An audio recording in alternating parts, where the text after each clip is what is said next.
Hey guys, and welcome to another episode of A Healthy Dose of Fran. Today, Percy Jackson returns in a video that I'm pretty sure is going to be very controversial. But hey, that's what I do, I ruffle the feathers. So today, I'm talking about one of the finale aspects of the Heroes of Olympus series, something that was incredibly important to the story. And that is Leo's sacrifice. But in particular, what I will be talking about today is how Leo really should have stayed dead.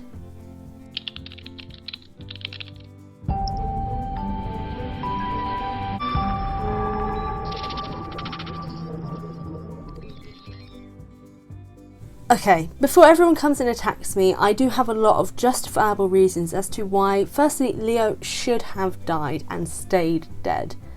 But also, the way in which his death is talked about and his sacrifice is talked about, and if the quotation marks doesn't give it away, I think all of it is absolute, and I'm going to swear here, it's absolute crap.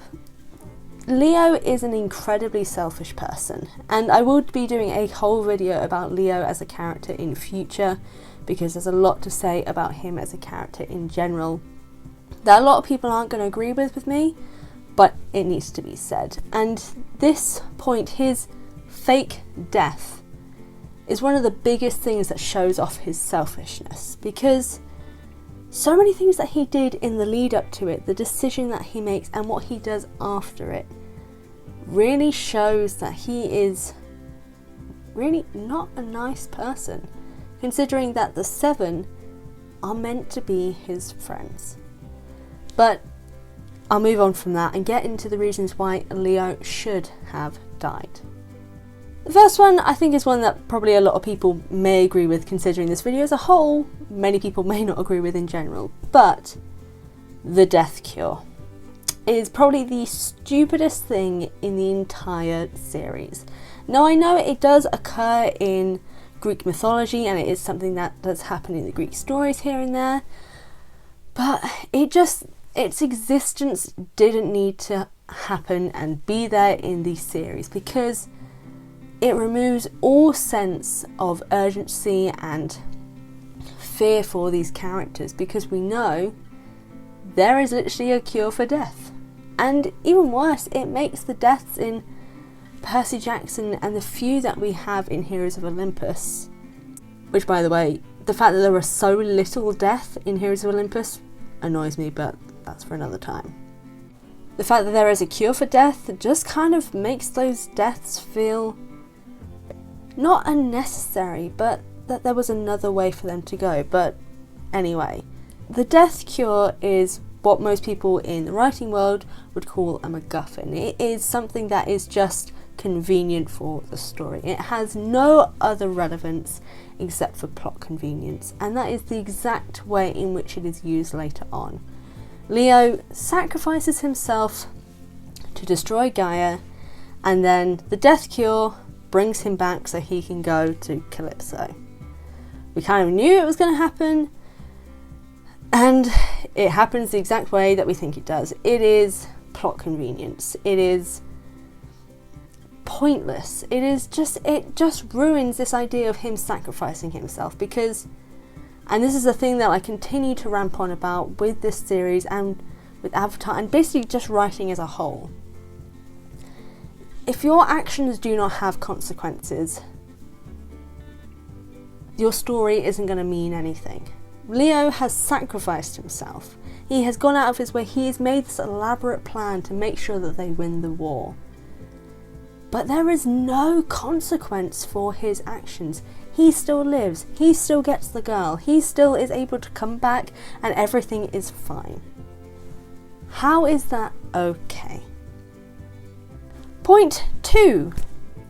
Leo is a selfish guy. He basically leads his friends to believe that he is dead, that he has left them, that he has abandoned them for a girl. And I have an issue with the Leo and Calypso romantic relationship as a whole, because it's stupid. But the fact that he abandons his friends purposefully for a possible romantic relationship that could go well or go wrong. And then burden Frank and Hazel with his actions and with the knowledge that he is going to do this makes him a really horrible person. He has allowed these two people that aren't really his friends, but are people who are important, and both are incredibly sensitive people as well. We know both Hazel and Frank are very sensitive people, and I love that about them. But Leo uses it to his advantage. He burdens them with this knowledge, makes them keep it a secret. And then when he dies, Frank and Hazel are filled with guilt because of what happens, because they didn't stop it, because they knew it was going to happen. And it's just a horrible thing for him to do, all because he wants to go and see Calypso, and also because that's really it. I know there's the whole sacrificing himself to stop Gaia, but it was clear that there were other ways in which that could be done that didn't involve him seemingly dying, not telling his friends about his plan, disappearing, living, and then not contacting his friends to tell him, to tell them that he's alive. And that's just not okay. The third one, he cheats the prophecy. And this is the thing that I will be doing another video about, possibly, as I've done one to do with Hazel and her possible connection to Jason's death in the burning maze. The whole thing was that the world was to fall to storm or fire. And Leo was meant to be what it fell to fire. He was meant to die and sacrifice himself to save the world. But he didn't die. He is alive. He's cheated the prophecy. He found a loophole. And we know what prophecies are like. In some way, they will find themselves repeating the final line at another point, or in a different way. So who's to say that Leo cheating this prophecy isn't the reason why Jason dies to storm later? Don't forget that he is surrounded by storm clouds when he is fighting, when he dies. He falls to the storm, just like the prophecy said he would in some way. So Leo could possibly be the reason why Jason died, because his sacrifice didn't actually happen. As a whole, though, the whole Leo cheating death is just one of the worst points of the Heroes of Olympus series for me. Was I glad that the 7 survived? Actually, I can't even say yes to that because it's just so unrealistic to me, and I'm going to do a video about that. There are so many videos that I'm going to be doing. But the fact that none of the 7 die, the fact that no one really in the main plot of the story die in what is supposed to be the worst and bloodiest wars in the history of mythology. Like, the War of the Giants in the original mythology was the worst war for the gods, and yet nothing bad really happens. Even Leo's death isn't a bad thing because he still lives. There is no loss, there is no consequence, there is nothing. And even worse, his death and how he treats his friends with it makes him even worse of a character, because he seems to not care about how his friends will feel. They've lost him. They don't know that he's alive. They don't find out for months afterwards that he's survived.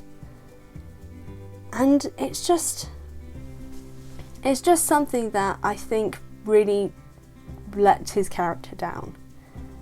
And I think if he had died, and he should have died and stayed dead, not only would it have shown that actions do have consequences, there isn't a loophole, there isn't a way out of doing something dangerous that can lead to death and not have that outcome happen. There is always a price to pay. And for Leo, the price should have been his life, and it should have been permanent. But what do you guys think? Do you probably hate me? I feel like I'm going to lose subscribers. Please don't unsubscribe if you don't like this video. I promise I'll do nicer ones in future. But yeah, what do you guys think? Do you think Leo should have died, or do you think they should have done something else with this plotline and made something a little bit better? Whatever the case, let me know in the comment section down below. Before I finish this video, I want to give a huge shout out and thank you to the fantastic artists of today's thumbnail, Toast Child. They are a fantastic artist and I love all of their work, and I really appreciate them allowing me to use the art for this video. So if you want to go check them out, all of their social media is linked in the description box down below. Go follow, go check out their art, and just in general, support them as best you can. But to Toast Child, thank you so much for letting me use your art. I truly appreciate it. In general though, I want to thank you so much for watching this video. I really do appreciate it. If you go to the description box down below, you'll find the links to all of my social media, my merchandise store, and my Patreon. If you want more Percy Jackson content, be sure to hit the subscribe button and the notification bell if you haven't already. Again, thank you so much for watching this video, and I will see you guys next time.